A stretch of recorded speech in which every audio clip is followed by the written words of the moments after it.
آج ہر انسان کسی نہ کسی پریشانی میں ہے۔ پریشانیوں کی مختلف شکلیں ہیں۔ کسی پر یہ بندش بن کر چھائی ہوئی ہے، کسی پر بیماریوں کا سایہ ڈالا ہوا ہے، کسی کو آزمائشوں میں گھیرا ہوا ہے، کسی کو تنگی میں دبوچا ہوا ہے، کسی کو رزق کی کمی کی پریشانی ہے تو کسی کو صحت کے مسائل کا سامنا ہے۔ کوئی کس پریشانی میں ہے تو کوئی کس میں۔ آئے دن پیغامات موصول ہوتے ہیں کہ پریشانیاں بہت زیادہ ہیں، نجات کی کوئی صورت دکھائی نہیں دیتی، راہ نجات کا کوئی راستہ ہے تو رہنمائی کریں، کوئی روحانی علاج جو غموں کا مداوع ہو سکے تو بتلائیے۔ تو یہ ویڈیو انہی کی مدد کے لیے بنا رہا ہوں جس میں ہر طرح کی چھوٹی بڑی پریشانیوں سے نکلنے کا آسان اور مجرب ترین علاج بتاؤں گا۔ یہ حضور اقدس صلی اللہ علیہ وسلم نے ارشاد فرمایا ہے۔ اس کی تاثیرات بہت گہری ہیں۔ یہ منفیت کے سیاہ بادلوں کو دور ہٹاتا ہے، ہر قسم کے مذہب و علام کے اندھیروں سے نکالنے میں روشنی کا کام کرتا ہے۔ اس کی مثال ایسے ہے جیسے کوئی اپنی زندگی میں پہلی مرتبہ کسی جگہ کا سفر کر رہا ہو اور وہ سفر اس کے لیے انجان ہو، نیا ہو، وہ پہلی مرتبہ نکلا ہو اور وہ راستوں سے واقف نہ ہو اور راستہ معلوم نہ ہونے کی وجہ سے منزل پہنچنے سے پہلے بھٹک گیا ہو، تو ایسے میں اسے جو پریشانی ہوگی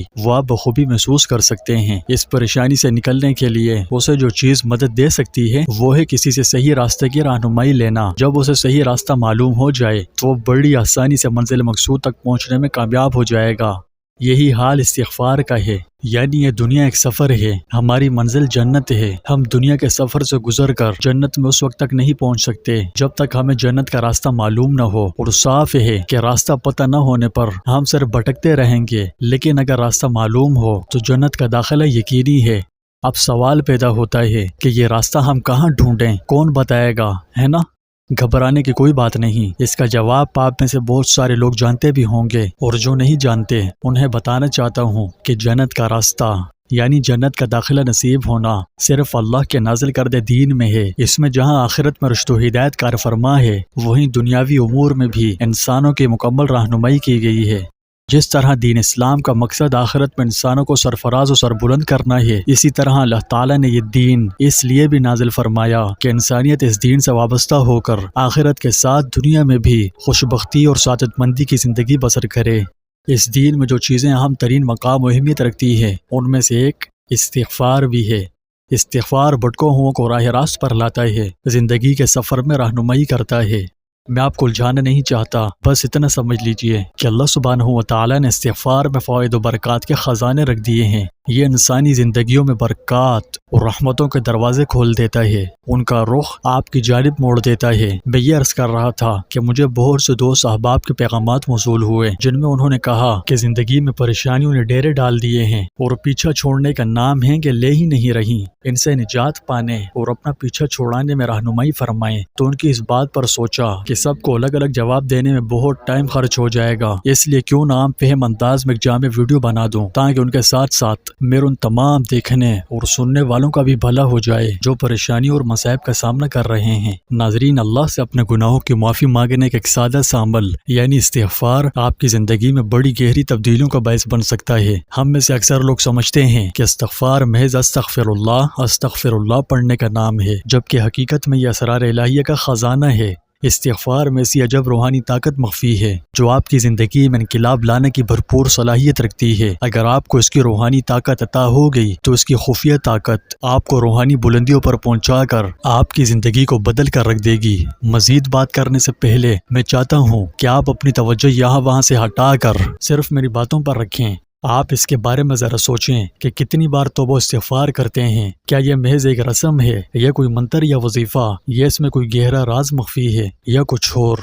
تو میں آپ کو بتانا چاہتا ہوں کہ یہ تبدیلی کی طاقت ہے جو زندگیوں کو بدل دیتی ہے۔ استغفار کے لغوی معنی ستر چھپانا، ڈھانپنا اور پردہ ڈالنے کے ہیں۔ شرعی اعتبار سے استغفار کے معنی ہے اللہ رب العزت سے بخشش مانگنا، اپنے گناہ کی معافی مانگنا، توبہ کرنا۔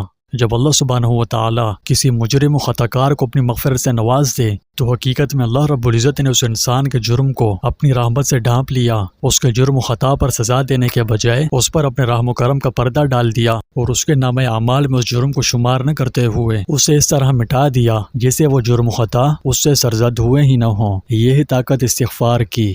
نبی کریم صلی اللہ علیہ وسلم کا ارشاد ہے کہ جب بندہ اپنے گناہوں سے توبہ کر لیتا ہے تو اللہ کرام کاتبین کو اس کے گناہ بھلا دیتے ہیں اور اس کے اعضاء اور جوارح کو بھی بھلا دیتے ہیں، حتیٰ کہ زمین کے ٹکڑوں کو بھی اللہ تعالیٰ بھلا دیتے ہیں، یہاں تک کہ وہ قیامت کے دن اللہ تعالیٰ سے اس حال میں ملے گا کہ اس کے خلاف اللہ جل جلالہ کی بارگاہ میں کوئی گواہ نہیں ہوگا۔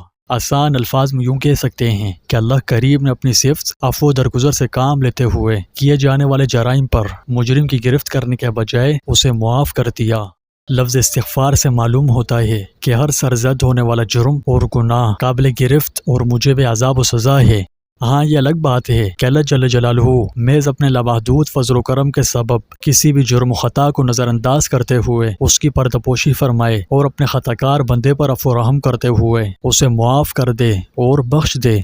دنیا میں تو اللہ کریم غفور الرحیم کی طرف سے مغفرت یہ ہے کہ وہ اپنے بندے کا گناہ چھپاتا ہے اور کسی دوسرے پر اس کو ظاہر نہیں کرتا، جبکہ آخرت میں مغفرت یہ ہے کہ اللہ تبارک و تعالی اس گناہ پر اسے سزا نہیں دیتا، جس کا مطلب یہ ہوا کہ معاف کر دیتا ہے۔ اس بات میں کوئی ابہام اور شک و شبہ نہیں ہونا چاہیے کہ انسان سے سرزد ہونے والے تمام دانستہ و نادانستہ اور صغیرہ یا کبیرہ گناہوں پر پردہ ڈالنا اور معاف کرنا اللہ سبحانہ و تعالی ہی کے ہاتھ میں ہے، اور اللہ کے سوا کوئی دوسری ہستی نہیں جو انسان کو اس سے سرزد ہونے والے گناہ کے عذاب سے بچا لے، بجوز اس کے کہ اللہ جو بہت غفور الرحیم ہے تو اس سلسلے میں کسی کی سفارش اپنی رضا سے قبول فرما لے تو یہ الگ بات ہے۔ اور سب سے ضروری بات یہ ہے کہ استغفار کے معنی محض زبانی کلامی استغفر اللہ کرنے کے نہیں ہے، بلکہ انتہائی خلوص کے ساتھ دل کی عطا گہرائیوں سے اپنے جرم و خطا پر اظہار ندامت کرتے ہوئے خدائے بزرگ و برتر سے بخشش و معافی طلب کرنے اور اس کے عذاب سے ڈر کر اللہ تعالیٰ کی طرف رجوع کرنے کے ہیں۔ یہ صرف اپنے گناہوں کو تسلیم کرنے کے بارے میں نہیں ہے،